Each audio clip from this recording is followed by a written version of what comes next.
The sharp clang of the oven door rang out, echoing through the quiet house. A thick plume of black smoke spilled from the oven, the bitter smell of ruined stuffing and scorched turkey skin filling the air. I pulled the tray out with shaking hands, oven mitts barely protecting me from the heat. The bird was a disaster. Its skin cracked and charred, juice burned to tar along the bottom of the pan. Smoke alarms started wailing above us. "What is that?" Brian shouted from the doorway, his voice slicing through the chaos. Behind him, my daughter Melissa, my grandson Cody, and little Zoe were staring at the kitchen like they'd just witnessed a tragedy. The burnt turkey lay in front of us like a bad joke. "I fell asleep," I admitted, my voice low. "Phone died." "I'm sorry." "Sorry?" Brian stormed closer, face flushed. "Sorry doesn't fix Thanksgiving, Edwin. We've got 20 people coming here in less than 2 hours. Melissa rushed over, her hands flying to her mouth. "Dad, the guests, people are already texting they're on their way." I tried to think. "I'll run out, get something from the store, maybe they have a rotisserie turkey left." Brian cut me off, his laugh jagged. "On Thanksgiving afternoon? You think anything's open, you senile old man?" Zoe's eyes widened. Cody stepped forward, frowning. "Hey, that's enough." But Brian wouldn't stop. He yanked the ruined turkey and lobbed it toward the trash. It missed, splattering greasy char across the white tile. "This is exactly what I should have expected from you," he snapped. "Everything you touch turns into a disaster." "Brian, please." Melissa reached for his arm, but he shook her off. "No, Mel, I'm done pretending. I can't rely on him for anything. Look at this. Look at what he's done to our holiday." I stood there, every insult like a physical blow. The smoke kept pouring out of the oven, but nobody even turned it off. Zoe was near tears. "Grandpa said he was sorry," I repeated, trying to keep my voice steady, even as humiliation stung my chest. "I'll find a solution. There must be something." "Solutions?" Brian turned on me. "You think you can just throw money at every problem and it'll be fixed? Not this time, Edwin. Not today." The kitchen fell silent but for the endless wail of the smoke alarm. Finally, Cody reached over and turned off the oven, but it was too late. The bitter, smoky smell of failure hung over everything. "That's enough," Melissa said, but Brian ignored her. "You know what your problem is, Edwin? You act like some big hero. But when it counts, you always screw up. You can't be relied on. Not for anything." Those words echoed in my head. Reliable. All those times Brian called me for help, when he needed money, when he needed a hand fixing the car, or bailing out from some new disaster. All those crisis calls. I'd always answered. Always. But now I was useless, unreliable, hopeless. I wanted to say something back, but the past few years flooded through my mind. Brian pacing my old apartment in 2020, begging for $15,000 to save their house. Melissa had no idea, he said, he'd lose everything. I'd written the check on the spot, no questions asked. He swore he'd never forget. But he had. Then, a year later, the college tuition for Cody. $8,000. His scholarship fell through, and Brian called me again, desperate. Another check, more empty promises. The transmission on Brian's SUV went out the next winter. He needed it for work. I paid $3,500 cash at the repair shop. Brian hugged me, said, "You always come through, Edwin." There were so many more, medical bills for Melissa's surgery, groceries, utilities, even $200 for birthday gifts when their bank card was overdrawn. 5 years, more than $40,000, a mountain of. Just until payday. Loans that I never expected to see again. I didn't keep track because I wanted the money back. I kept track so I could remind myself what family is supposed to mean. Now, here I was, being screamed at in my own daughter's kitchen because of one burnt turkey. "Let's talk about reliable Brian," I finally said, voice soft but steady. I could feel everyone's eyes on me, but Brian looked away, suddenly interested in the streak of grease on the floor. 8 hours earlier, everything had been so different. Earlier that morning, Bloomington was draped in a pale November frost. The neighborhood shimmered under the sunlight, each lawn decorated with plastic turkeys and paper leaves. I pulled up to Melissa's house at 9 a.m., feeling a bit like Santa Claus with my hands full of pies and extra folding chairs. Their two-story home looked warm and inviting, a yellow wreath hanging from the front door. Melissa met me on the porch, pressing a hot coffee mug into my hand. "Dad, you're a lifesaver. If you can keep an eye on the turkey, I can finish everything else before the crowd rolls in." The kitchen buzzed with energy. Pies cooling by the window, vegetables chopped and sorted into bowls. The bird, all 18 pounds of it, sat in the pan, ready for its ritual transformation. Brian hovered at the doorway, tie already loosened, mug in hand. "Hope you remember the steps, Ed," he said with that forced, brittle smile of his. "Wouldn't want a repeat of last Easter." I shrugged it off. "Everything's under control." Melissa, ever the organizer, ran through the instructions. 2:30, turkey goes in. 3:50 for 3 hours. Butter every 45 minutes, Dad. Don't forget to tend it with foil the first 2 hours. I set your phone for reminders, but just in case.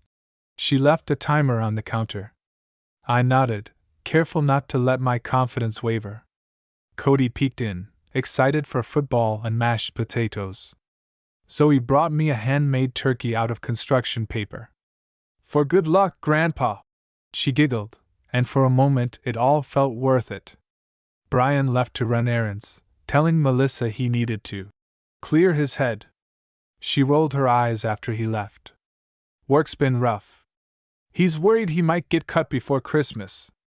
I nodded. Life was hard enough. No need for more attention. By noon, everything was prepped. The oven beeped. I slid the turkey in, breathing in that first wave of buttery, herby warmth. I felt useful, needed. My phone alarm flashed, 23% battery, but it would hold. "Dad, I need to run to Kroger, forgot the cranberry sauce." "Please, just the turkey. Don't let anything distract you." She kissed my cheek, keys jangling, and rushed out. The house fell quiet. Cody upstairs, Zoe watching cartoons in the den. I was left alone with the bird, the ticking timer, and my thoughts. This, being trusted, being part of the ritual, meant everything to me. I checked the turkey at each alarm, proud of my handiwork. The skin was turning that perfect golden shade. The house smelled exactly right, memories of my late wife June in every breath. She'd loved these holidays, her laugh echoing through every room, and now it was my job to keep the tradition going. 3:30. I sat for a moment in Melissa's old recliner, phone at my side. Just a short rest. The turkey needed another hour. The house was peaceful, oven humming, the kind of quiet that felt purposeful, not lonely. I watched the sunlight shift across the hardwood, felt my eyelids growing heavy. When I woke up, panic thudded in my chest. The room was darker. The smell was different, sharper, bitter, wrong. Smoke was drifting into the living room. I jumped up, heart racing. My phone was dead. The timer silent. Rushing to the kitchen, I yanked open the oven door. Black smoke, acrid and thick, poured out. The turkey was a charred brick. I grabbed the mitts, wrestled the bird out, setting it on the stove. The pan was scorched, fat smoking and spitting. I flung open the windows, cold air pouring in, but it was too late. The damage was done. I tried everything, scraping, carving off the worst parts, hoping maybe the inside could be saved. But it was ruined. Melissa's perfect Thanksgiving centerpiece had turned to ash under my watch. Car doors slammed outside. Laughter and cheerful voices carried up the driveway. Melissa, Brian, the kids, and our cousins were all arriving, 15 minutes early. I tried to hide my panic, to look calm as they filed in. Melissa saw my face and dropped the grocery bag. Dad, what happened? The guests stood in shock as the smell hit them. Brian rushed to the kitchen. When he saw the turkey, he exploded. The scene unraveled fast. Windows thrown open, guests fanning smoke, kids asking what was wrong. Melissa near tears, Cody looking away, Zoe asking if there'd be pizza instead.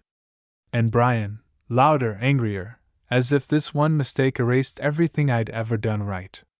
He hurled the turkey at the wall, grease spattering. You can't be trusted with anything. Why do we even let you in the kitchen? The others stared, stunned by his outburst. For a second, I wanted to defend myself, to shout back.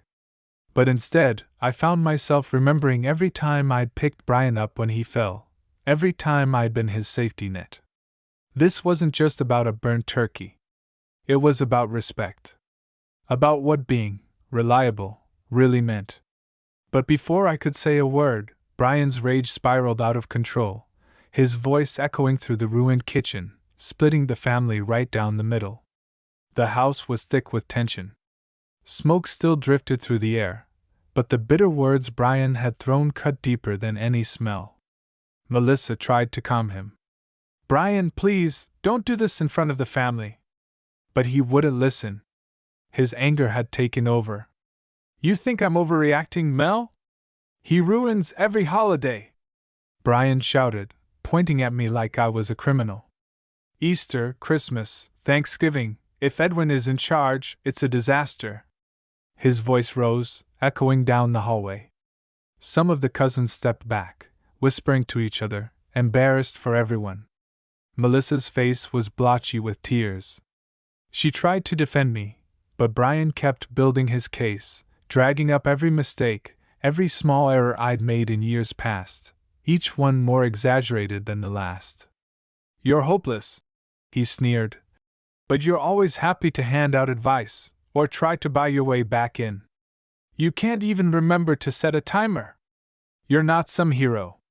You're just a burden. Something inside me shifted. I'd spent years swallowing my pride for the sake of peace. I let Brian's comments roll off me because I loved Melissa, loved my grandkids. But today, watching him tear me down in front of my own family, I couldn't stay silent. Enough, I said, my voice steady, cutting through his rant. You want to talk about being a burden, Brian? About who can be relied on? Let's do that. He stared, surprised. For once, he didn't have a comeback ready. You remember December 2020, Brian? You came to me in tears, desperate for help because you'd put yourself in a hole. You needed $15,000 just to keep your family in this house. Did you tell Melissa then that I was unreliable? The living room grew quiet. Melissa looked from Brian to me, her expression changing as she started to understand. And what about when Cody's college tuition fell through? Or when your SUV broke down, and you needed cash for the repairs? I looked around at my family, making sure every word landed. How many times did you come to me, Brian? How many times did you ask for help and get it? Do you even remember what you said to me those times? That I was a blessing? A lifesaver? Brian's face had gone pale, but I wasn't finished. You know how much it all added up to? More than $40,000, Brian. Not a cent of it paid back. Not a single thank you since the last check I wrote you. But today, you want to stand here and tell everyone I'm a failure because I burned a turkey? The silence that followed was heavier than any words. The guests stared, some embarrassed, some shocked, some quietly satisfied to see Brian finally called out. I never asked for repayment. Never once. Because that's what family does. I helped because I love my daughter, because I wanted you and my grandkids to have a good life. But don't you dare call me unreliable. Don't you dare. Melissa put her hand over her mouth, tears streaming down her face. Dad, I didn't know. I know you didn't, honey. I said softly. I never wanted you to feel responsible. I wanted you to have peace. Brian tried to recover, but the momentum was gone. He stammered, That's different. That was for emergencies. This was supposed to be simple. It's always different, Brian. Until it isn't. Today, a burnt turkey is a catastrophe. Next week, it'll be something else. You want to talk about reliability? How about the fact that every time you needed a safety net, I was there? Zoe, who'd been watching all this in wide-eyed confusion, came up and took my hand. Grandpa, can we still have pie? Her innocence cut through the tension. I bent down, smiling through the ache in my heart. Of course we can, sweetheart. Pie makes everything better. The adults stood in awkward silence as I led Zoe into the kitchen. Cody followed, grabbing plates. Some of the cousins quietly began helping Melissa clear the smoky air, setting out side dishes and pies. Brian stayed rooted in the living room, shame and anger fighting across his face. The guests found their seats, awkwardly starting dinner without the turkey. Melissa wiped her tears, joining us at the table. As we passed around sweet potato casserole and pumpkin pie, a quiet acceptance settled over the family. Dinner wasn't traditional, but we were together. For the first time all day, laughter returned, soft, cautious at first, but growing as the kids joked about the year we had pie for dinner. I caught Brian's eye from across the table. He looked away, cheeks burning. The meal ended quietly. Guests said their goodbyes, offering Melissa and me extra long hugs, promising to remember the day for its unique Thanksgiving menu. Later, after everyone left, Brian cornered me in the hallway. His voice was low, but not apologetic. You had no right to embarrass me in front of everyone like that. I sighed. I had every right. And you know it. He didn't answer. Instead, he stormed upstairs, slamming the bedroom door behind him. Melissa found me at the sink, scrubbing a pan that would never come clean. She hugged me tightly. Dad, I'm sorry. I should have said something sooner. I should have stood up for you. I patted her hand. It's all right, sweetheart. Sometimes the truth takes a while to come out. I didn't want to start a war, but I couldn't let him keep treating me that way. She nodded. I'll talk to him. I promise. As I left that night, the kitchen was quiet, and the smell of smoke was finally fading. I realized that sometimes, the real family test comes not in how you celebrate together, but in how you survive the hard moments. I'd stood my ground. Maybe, just maybe, things would be different from now on. The next morning, I woke in my small apartment, my joints stiff but my conscience clear for the first time in months. The November sky was pale and still. I sat by my kitchen window with a mug of black coffee, watching the sun glint off frost in the parking lot. It was strange how a holiday built for gratitude could turn so ugly, but maybe sometimes the truth just needed to crack through the surface. By noon, Melissa called. Her voice was tired but gentle. Dad, I just wanted to say thanks. For everything. For always being there. I wish yesterday hadn't happened the way it did, but I'm glad the truth is finally out. I could hear Zoe's laughter in the background, the TV blaring cartoons. It's all right, honey, I assured her. I'd rather have a messy truth than a perfect lie. There was a pause, a moment of hesitation. Brian wants to apologize. He says he overreacted. I'm not making excuses for him. He was out of line. But I think he finally understands. I took a deep breath. Tell him I'm here if he wants to talk. But I won't let him talk to me the way he did yesterday. Not ever again. Melissa promised she'd set boundaries. We talked a while longer, about Zoe's school play, Cody's college applications, even plans for Christmas, though both of us kept our expectations small. By the time we hung up, I felt lighter. It was as if something heavy had been lifted off my shoulders, something I'd carried for far too long. Later that day, I took a slow walk through Miller Park. The air was crisp, fallen leaves crunching beneath my shoes. Families were out tossing footballs, kids bundled in hats and mittens. I found a bench and sat, thinking about the last 5 years, the thousands of dollars I'd handed out, the hours spent helping, the sacrifices I'd made quietly, never asking for anything in return. I thought about June, my late wife. She would have hated to see her family torn apart by anger, but she'd have been proud I finally spoke up.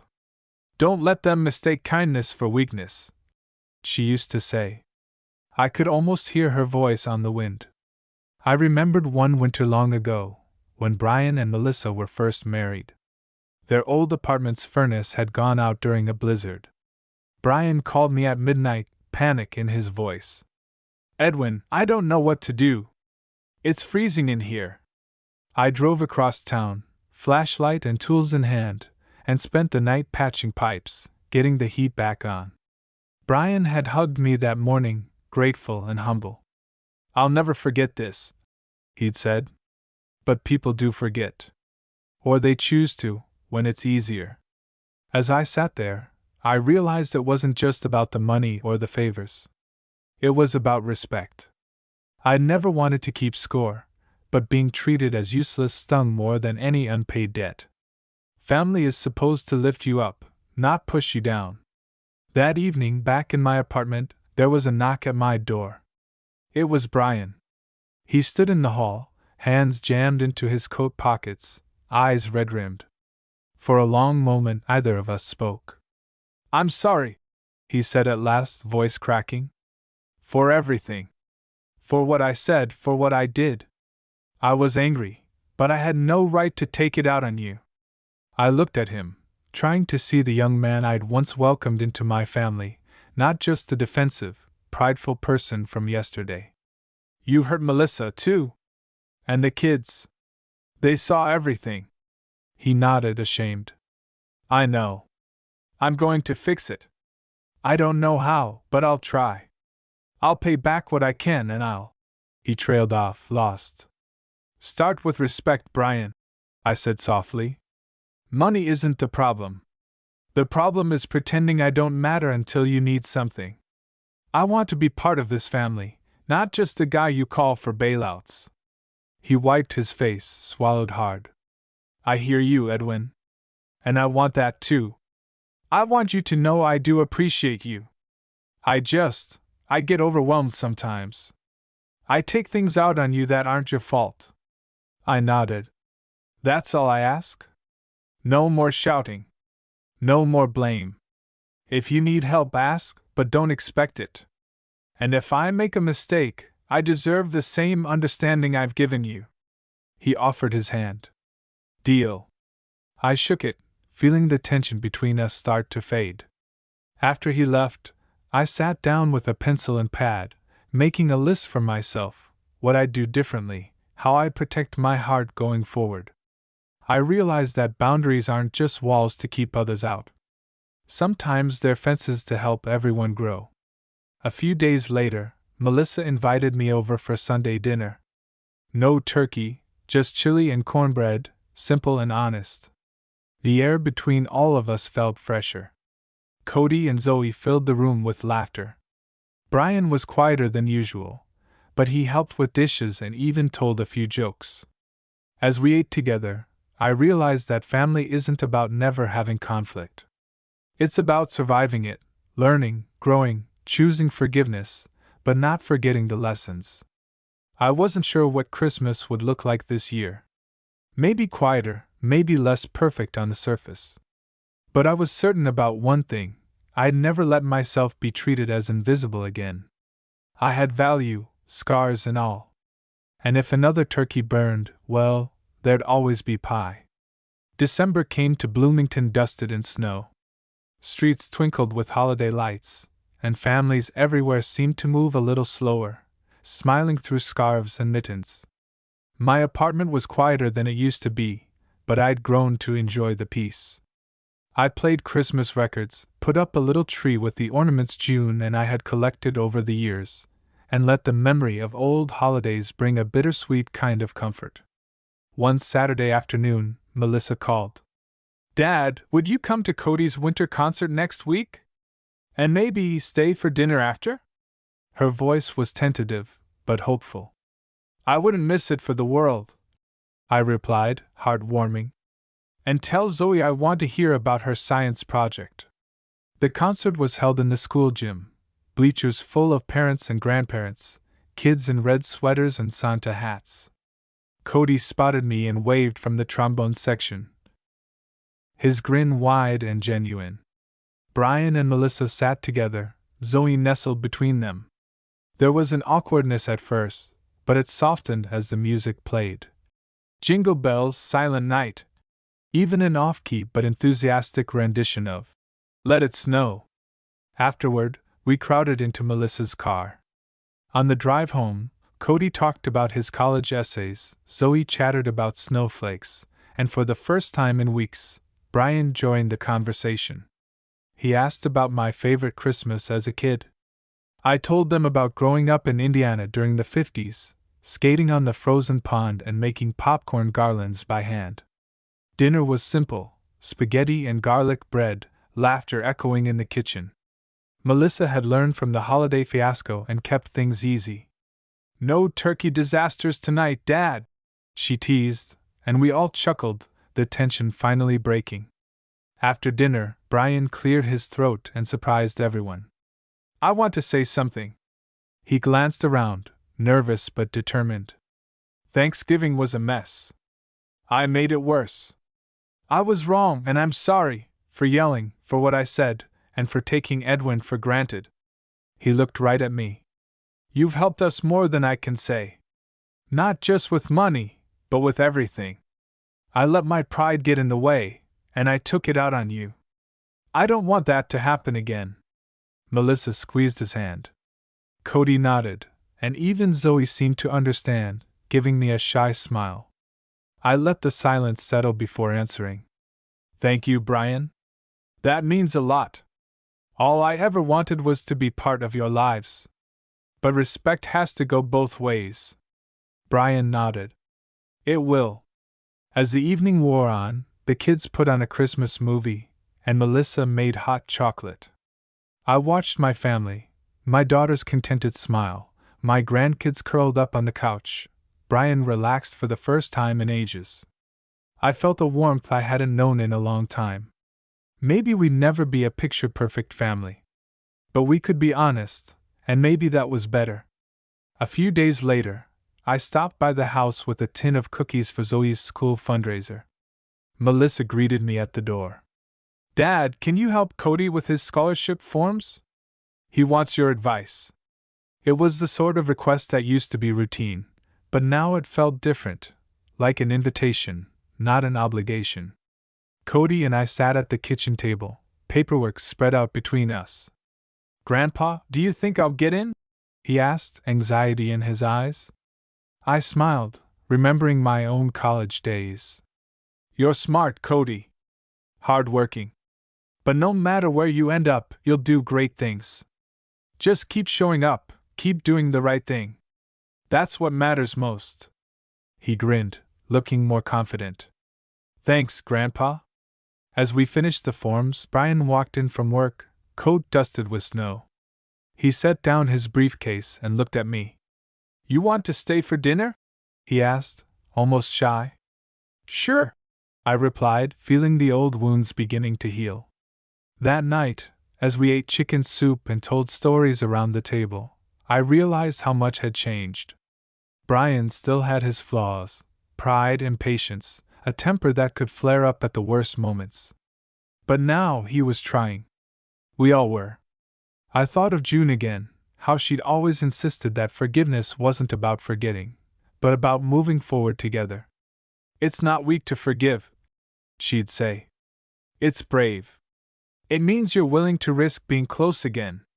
The holidays passed quietly, with fewer gifts and more laughter. On Christmas morning, Melissa called me on video chat as the kids tore into their presents. Zoe showed off her new microscope, Cody held up a stack of college brochures. Brian waved from the kitchen, flipping pancakes. I sat in my chair, the little tree glowing in the corner, feeling both alone and surrounded by love.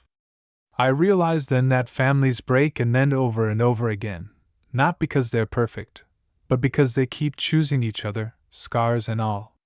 Maybe this was the best gift of all, the chance to be seen, to be forgiven, to belong. The new year started quietly, but as January rolled into February, a storm hit, this time, not the emotional kind. Bloomington got buried under a record snowfall. Roads were slick.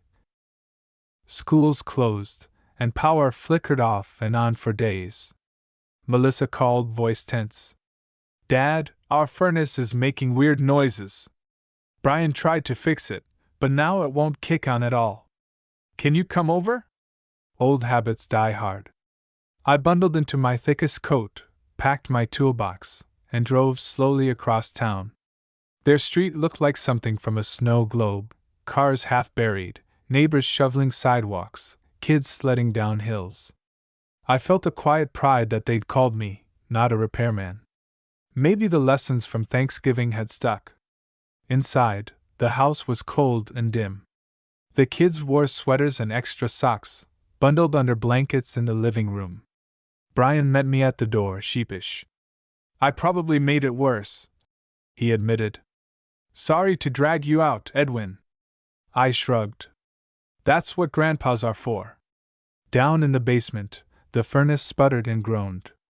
I worked in silence, Brian handing me tools. For a while, we didn't talk about anything but the job. Then, as I cleaned out the filter and checked the pilot light, he broke the quiet. "I know I said it at Christmas, but I'm still sorry for Thanksgiving," he said, voice low. "You didn't deserve that. I've been thinking a lot about how I act when things go wrong." I glanced over, seeing how tired he looked, more human, less defensive than before. "We all have moments we wish we could take back, Brian. What matters is what you do afterward." He nodded. "I want to do better. Not just for you, but for Melissa and the kids, too. I don't want them to learn anger from me. Then show them what it looks like to admit mistakes. That's how people really grow up." With a final twist of my wrench, the furnace rumbled to life. Warm air rushed through the vents. I grinned, and Brian actually laughed. "See, still reliable," he said, clapping me on the shoulder. Upstairs, the kids cheered as the house warmed. Melissa hugged me, eyes shining. "You saved the day, Dad." Again. We all crowded into the kitchen for cocoa. The snow outside piled higher, but inside, something had melted, a layer of old resentment, replaced with something closer to respect. A few days later, another test arrived, not for me, but for Brian. His company announced more layoffs. He came home early, shoulders slumped, face pale. Melissa called me, her voice trembling. "Dad, I'm worried about him. He won't talk to anyone, not even me." I drove over that night. Brian was in the garage, sitting on a paint can, staring at nothing. I sat beside him. We didn't speak for a while. Finally, he broke the silence. "I lost my job today. After all that stress, after all that worry, it still happened. I'm sorry, Brian." He shrugged. "I keep thinking, if I was a better provider, if I hadn't borrowed so much, if I'd planned better." His words trailed off. "You're still a good father. Still a good husband. Losing a job doesn't change that." He looked at me, searching my face. "I want to fix things myself. I don't want to keep coming to you every time things go wrong." "That's your pride talking," I said gently. "Letting people help isn't weakness. It's how families survive." We sat together in the cold garage, the quiet settling around us. "I'll figure something out," Brian finally said. "But if you have any advice, I'd appreciate it." I nodded, feeling something deep inside shift. For the first time, he was asking, not demanding. Wanting partnership, not rescue. Over the next few weeks, I helped Brian update his resume, coached him through interviews, and cheered him on as he applied for jobs. Melissa picked up extra hours at the clinic. Cody helped more at home, and Zoe made "Good luck, Daddy" cards every day. Money was tight, but the family pulled together. No more secrets, no more silent blame. When Brian finally got a new job in March, one with less pay but better hours, he celebrated not with a big announcement, but by cooking dinner for all of us. That night, as we sat around the table eating spaghetti and laughing about the last few months, I realized something important. The lesson of Thanksgiving hadn't been about the turkey, or even the money. It was about what it meant to be truly reliable, not to always fix everything, but to keep showing up, to keep loving, to keep believing in second chances. I watched Brian tease Zoe about her green beans, Melissa smiling at her family, Cody telling us about his latest essay, and I felt at peace. I'd thought growing old meant losing your place in the family. But sometimes, it just means you finally see what really matters. And as I left that night, Brian shook my hand, not as a favor owed, but as a man grateful for another man's guidance. "Thank you, Edwin," he said quietly. "For everything." We'd survived the storm, inside and out. Spring arrived in Indiana with shy green shoots and pale sunshine. Life felt lighter than it had in a long while. The house on Willow Street, Melissa and Brian's, bustled with renewed energy. Cody studying for graduation, Zoe chasing the dog through the yard, Melissa planting early tulips along the walk. I visited often, sometimes to help, sometimes just to sit and watch my grandchildren grow. Brian's new job meant smaller paychecks but more time at home. I saw him change slowly. Less stress in his eyes, more patience with the kids, even laughter in the evenings as they played board games around the kitchen table. Melissa was less anxious, too. They had less, but somehow, they felt richer. One Saturday in late April, the family decided to host a barbecue. Not a holiday, not an anniversary, just a Saturday. Brian fired up the grill, and Melissa set out lemonade and plates. Neighbors wandered over, bringing salads and stories. Cody's friends tossed a football in the yard. For once, everything was simple. As the sun dipped behind the maples, Brian pulled me aside. "Edwin, would you say a few words before we eat?" I blinked in surprise but nodded. The whole group gathered, family, neighbors, even the new folks who'd moved in down the street. I looked at my daughter, my son-in-law, my grandkids, and realized how far we'd come. "I guess you all know," I began. "This family's had its share of rough days. We've burned turkeys, lost tempers, lost jobs. We've borrowed, and sometimes forgotten to say thank you. But we've also forgiven. We've chosen each other again and again, even when it was hard. That's what matters." I smiled at Brian, at Melissa, at the kids. I'm grateful for a second chance to get things right, to be seen, and to belong. Here's to new beginnings, and to always showing up for each other. Everyone cheered, and for a moment, the past was just that, the past. We shared burgers and laughter under the fading sun. Later, as I helped Melissa wash up in the kitchen, she touched my arm. "Dad, I know things will never be perfect, but I hope you know how much you mean to us. Even when Brian and I mess up. Even when life is hard." I squeezed her hand.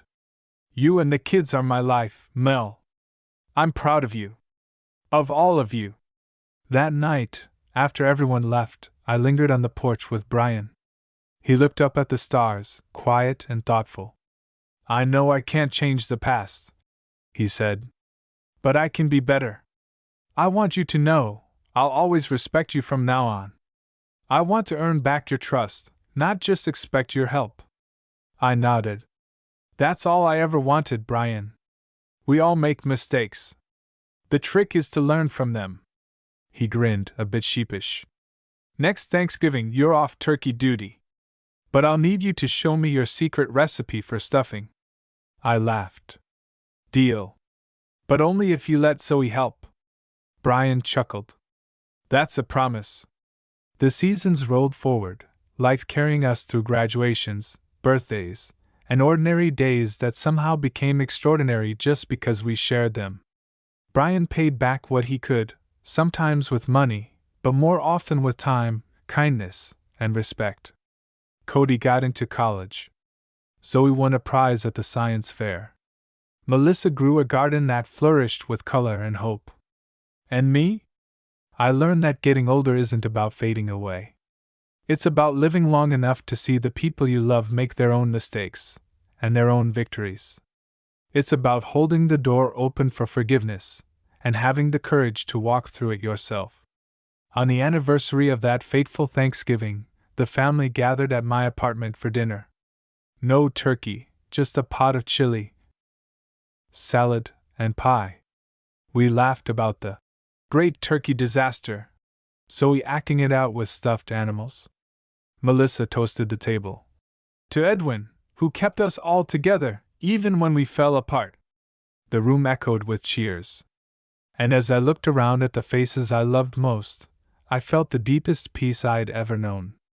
Because in the end, family isn't perfect. Family is a promise to keep coming back, to keep forgiving, to keep loving even after the hardest days. And that, I realized, is what makes us truly reliable.